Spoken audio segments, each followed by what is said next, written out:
John Knox reformed Scotland. After Bloody Mary came to the English throne, John Knox fled for his life and ended up as a co-pastor of the English refugee congregation in Calvin's Geneva, which he said was the happiest period of his life. In 1558 he wrote his first revolutionary book, in which he argued that female rule contradicted both the law of nature and God's revealed law in Scripture, and female rulers must be deposed.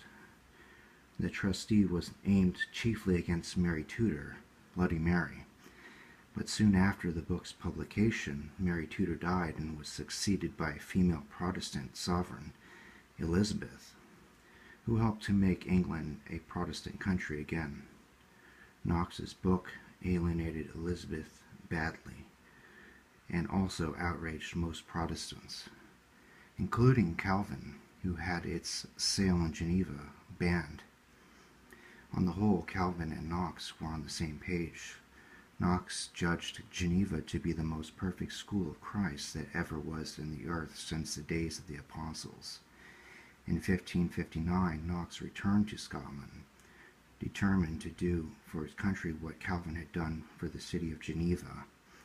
In May, after he preached a fiery sermon that making images of Jesus, God, and saints and praying to them is against the Bible, his listeners became so energized that they started to destroy all the pictures and statues in the church.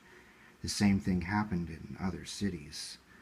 Soon there was an actual war, and Mary Guise, who was ruling Scotland for her 16-year-old daughter, Mary Stuart, who was also Queen of France, had to ask France to send more troops to help her, seeing they could easily be outnumbered.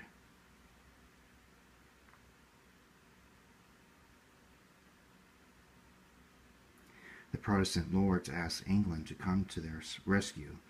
Finally, in March 1560, the English army came to the rescue and defeated the French in battle.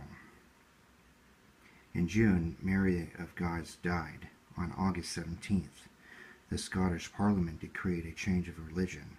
Protestantism instead of Catholicism was made the religion of the country. A Calvinistic confession of faith, largely the work of John Knox, was adopted. The Pope's authority in all jurisdiction was abolished, and the celebration of the Mass was forbidden. In January 1561, Parliament approved Knox's Book of Discipline, which introduced Presbyterian church government modeled after Calvin's system in Geneva, where each congregation is governed by elders elected from its own membership. For the conduct of public worship, Knox prepared a book of common order. To a great extent, this order of worship was based on the form from public worship used by the Church of English Refugees in Geneva.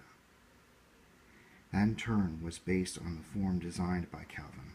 This form of worship consisted in prayer, reading of Scripture, the sermon, congregational singing, and the taking up of an offering. Mary Stuart, Scotland's lawful queen, arrived in August 1561. Her attempt to obtain freedom to practice her Catholic faith was vigorously opposed at every step by Knox, who affirmed in a sermon that one Mass was more dreadful than an invasion of Scotland. Knox was summoned into Mary's presence 4 times. Each time got the better of the Queen, even once reducing her to hysterical tears by his forthright, no-nonsense commitment to a Protestant Scotland in which the idolatry of the Mass could have no place.